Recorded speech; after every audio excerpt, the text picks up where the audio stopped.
You know, some of the most powerful and honestly some of the most dangerous statements Jesus ever made started with just two simple words, I am.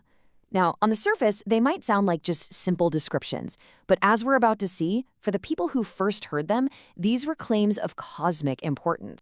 So what was really going on here? I mean, what did he actually mean when he used that specific phrase, I am? We've got to understand, these weren't just nice poetic metaphors. No way. These were radical, world-changing declarations about his very identity and his ultimate mission. Okay, so these I am statements are kind of doing two big things at once. First, they're pulling back the curtain on his mission here on Earth, what he actually came to do. And at the same time, and this is so important, they were drawing this incredibly direct and unmistakable line connecting him to God the Father. Now, Jesus made a bunch of these I am statements, but for this explainer, we're going to zoom in on one of the most vivid and personal ones. And what's amazing is how he uses this simple, everyday picture to make an absolutely revolutionary point. All right, let's dive right in. We're heading over to the 10th chapter of John's Gospel. And here, Jesus uses an image that absolutely everyone listening to him would have gotten in a heartbeat: a shepherd.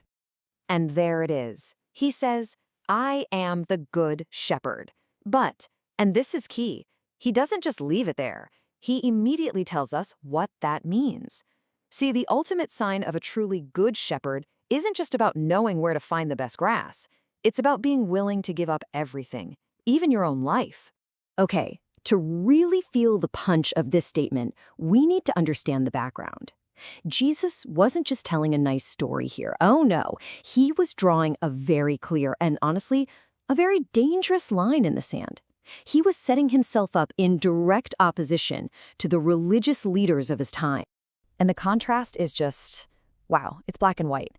On one side, you've got the good shepherd, who is all about sacrifice and genuine care for the sheep. And on the other side, you've got these selfish leaders. They were just piling on heavy burdens, adding all these impossible rules, basically blocking people from getting to God. When you boil it all down, it's super simple: selflessness versus selfishness. And what this does is it completely flips our idea of leadership on its head. For Jesus, being a leader isn't about having power or status or being in control. Nope. The number one qualification, the thing that matters most, is selflessness. It's that simple but totally profound idea of putting other people's needs way ahead of your own.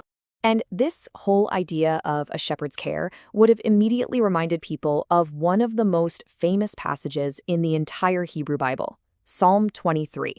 I mean, that psalm paints such a beautiful picture, right?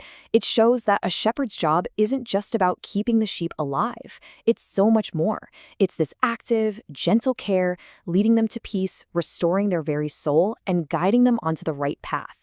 But hang on, because there's another layer here, and it's even deeper. And it's all packed into those first two little words, I am. You see, for his listeners, that phrase wasn't just a random way to start a sentence. It was a direct callback, a deliberate echo of one of the most important moments in the entire history of Israel.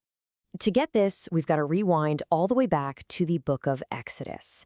You probably know the story, right? Moses is at the burning bush, and he asks God for his name. He wants to know who he is. And the answer God gives him, I am who I am. This became the sacred personal name of God. So fast forward hundreds of years. Jesus stands up in front of a crowd and says, I am the good shepherd. Can you just imagine the jaws dropping? What he was doing was unbelievably bold. He was taking that sacred name of God, the one given to Moses at the bush, and he was applying it directly to himself.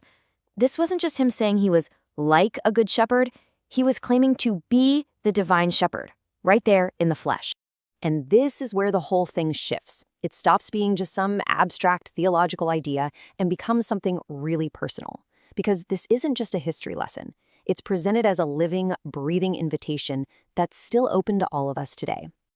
So what does this kind of shepherd actually offer? Well, it's the total opposite of what those selfish leaders were doing. Instead of weighing you down with rules, this is a life of freedom and grace. It's a leader who won't make your life a heavy burden. This shepherd actually cares about your needs, takes care of your heart, and guides you toward what is truly good. And that really brings us right to the heart of it. The whole point here moves from just understanding the concept to asking a pretty direct question. It's a question for you, for me, for all of us. Putting aside all the history and the theology for a second, what would it actually mean to think of Jesus as the shepherd of your soul? It's a really powerful question to end on, something to chew on for a bit.